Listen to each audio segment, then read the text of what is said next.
Everyone, welcome back to part two, where I talk about how adults and parents can guide their child towards a dream job. And even if you don't have a child yet, you may have one in the future, or you may have a niece, a nephew, cousin, neighbor that you can have better conversation with about their career. And today we're going to be focusing on teenagers, specifically on how to have career conversations that don't end in arguments.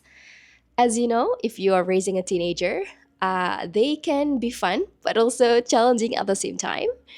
And we're going to be using our developmentalist lens, looking at what goes on in their brain. What are some of those developmental changes that they are experiencing at this stage? And how we can spot red flags and also tips that you can use as you try to have these conversations with your kid. If you're new here, welcome. I'm Fatin. I am a researcher. I also worked at a career exploration program for several years. So I'm going to be drawing my experiences from that program and what I see firsthand from teenagers. All right, we're starting with what's happening during adolescence. So first, they are experiencing physical changes. Things like puberty, having their period, or having like more hair growing on the face or the parts of body. They also eat less and sleep less because they have more responsibilities. And things like body image would come up a lot during adolescence. Cognitive changes, they can think more abstractly. They tend to think about bigger things like philosophy, politics, and social issues. And with this, they can also set long-term goals beyond just school life or what's happening during this year, but maybe a few years in the future. And they also experience social and emotional changes. Now, this is huge because as they get more active in school life, they have more influenced or being influenced more by their peers. They have an increased sense of independence. So, as if you notice, your kid will connect less and less with you or the family. They also experience an intense emotion. Now, this depends on the personality of the teenager, but generally, as a pattern, this is what research has seen. Another big thing that's happening is they are thinking about themselves, the identity. Who am I? Who am I in regard to what's my role in the world? How can I contribute to this world? And that leads us to career identity. So in my last video, I have defined career identity as what can I do that aligns with my personalities, my skill sets, my values. And to build a career identity, there are three processes that you would go through: exploration, commitment, and reconsideration. And as we'll go through these three processes in a minute, think about your teenager. And again, even if you don't have a teenager, thanks for sticking around. But you can also think about your own experience because I think this is also powerful for adult who's thinking about career transitioning as well. So let me share my observation during my time at the youth career program. At the summer program, we literally call the students, participants, explorers because we want to encourage their exploration. And what I found is that there are three categories of adolescents. There's the first category that has no idea what they want to do. They don't have a particular career path that they're interested in, or they're still just actively exploring. Then there's also the second category where they have some ideas, like maybe three to four career paths, but they are generally still uncertain, like they haven't committed to any particular path yet. And final category, which is very, very small percentage, is that there's going to be teenagers that come into the program feeling committed about which career path they want to take. For example, journalism. We don't see a lot of teenagers with this mindset, but the first and second categories are definitely more. A lot more. During exploration, what is happening in their brain in this process? This is one type of questions that would be occupying their mind. What kinds of career will be suitable for me? They are actively gathering information from multiple sources like their peers, teachers, school, internet, social media, family, friends, neighbors, whatever activities that they are actively doing, like maybe participating in school clubs or different organizations. They are considering many career paths. So in general, there are about 6 career paths, and within each of those paths, there's like a lot more diverse tracks. And what they're concerned about is which of this career path fits me the most, whether the skills that I have, the talents that I have, and how do I think about the future also contributes in this. So there are 2 types of exploration: in breadth and in depth. With in breadth exploration, think about it like going to a buffet. As you walk into the restaurant, you'll see an array of food that is ready for you, and your goal is to try every bit of food there, right? And similar to career exploration, your goal is to learn about different career options more broadly. You're not yet committing to it. You just want to try out and see what you like and what you don't like. Now, the good thing is that it promotes flexibility, but if you're doing this too much, it can lead to career uncertainty. Now, with in depth exploration, now once you've tasted all of the food that's there, you've determined that, hey, I like chocolate cake, or hey, I like that crab soup. So now, once you've tasted all of the food there, and you know which ones that you like and don't like, you can go into in depth exploration.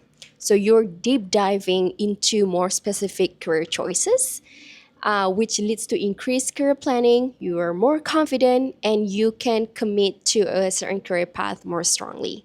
And a strategy, if you have a 13 to 16 years old, focus on broad exploration and skill development. Don't commit to a certain career path yet. Because you may never know what you like. There's so many options out there. So, what this process looks like for your kid, they will be constantly asking questions about different jobs as they explore and as they learn about, oh, there's a new field out there that I don't know about. They're going to be asking a lot of questions because that's just their nature. They're curious. They will try to match their interests with many career paths, and this is totally normal. They would be looking for information from different sources. Again, their peers, media, internet. They will be trying out different activities at school or in their personal time. So just pay attention to those patterns. There are a couple red flags that you need to pay attention to. One is if they're exploring many career paths, but they're not going too deep into a specific path. For example, they're not talking to professionals from that field, or they're not looking for more information or deep diving into that specific path. Now, this may signal that they don't know what to do next, or they don't have confidence to talk to people, which can be difficult for them to make decisions later on. Okay, on the other side of that extreme is pushing to commit to a career path way too early. So, one advantage of the adolescence phase is that they're supposed to be exploring many things that are maybe career related, but maybe are not, like hobbies, school activities, friendships, right? And I remember when I was a teenager, I've done many stupid things. They may or may not define who I am, but that's how teenagers explore who they are. If they're missing this crucial phase, then they might miss things that they would eventually enjoy. All right, here are some tips for parents. Your teenager is going to be curious and going to be asking a lot of questions. So make sure that you're ready to feed their information hunger. Maybe you can share some articles or you can connect them to professionals in the field that they're interested in. Like you have friends who work in such and such. Expose them to different activities like activities in the community or in the school or things that are on the internet that might spark your kids' curiosity. Support both exploration types, both in breadth and in depth, are going to be important for them as they go broader and deeper into their interests. And ask better questions, such as how does this career connect to what you know about yourself? Or maybe you have a list of activities that your kid has engaged in. And maybe you can go through the list together with your kid and ask them, okay, which one of these align with their interests more? Okay, now the next process is commitment. What is happening in their brain during this process? They are thinking about bigger things and more realistically, such as will this provide financial security? And depending on the culture and your kid's personality, they might think about what will others think about me? Is this career path prestigious? Does this fit my beliefs and my values? Or will this bring me joy and satisfaction? So let me break this down to you. In psychology, human behaviors are driven by two types of motivation: intrinsic and extrinsic. So, intrinsic is something that is internal, it's inherent, something like beliefs, values, enjoyment, satisfaction. So, you do things because you simply enjoy it. But extrinsic is behavior that is driven because of external rewards like money, status, and prestige. Now, there's nothing wrong with wanting money as a reward because we live in a society that values money. But research has found that if you're doing things or if you're choosing things based on your intrinsic motivation more, then you're likely to be more satisfied with the option that you pick. As they seriously think about their career choice based on intrinsic and extrinsic motivation, they also start to think about making a commitment. How certain am I on this decision? And identifying with that choice. How much am I willing to invest myself in this path? So, common mistakes that parents make: pushing your kid to commit before they even fully understand themselves. Like I said before, exploration is crucial. Not seeing what your child values is different than what you value. Some parents tend to have a set of expectations on their kid, like what kind of career do I want you to be, or what type of person that I want you to be, right? But putting pressure and imposing them on your kid is stressful, and especially as teenager, they need to have that sense of independence. They need to be able to think for themselves. So as we're trying to control more of our kid, they're just going to be pushing away. The last mistake is to focus on what makes money. Now, this is a very contextual thing. It depends on your parenting type, depends on your family situation, depends on your financial literacy and how you raise your kids around money.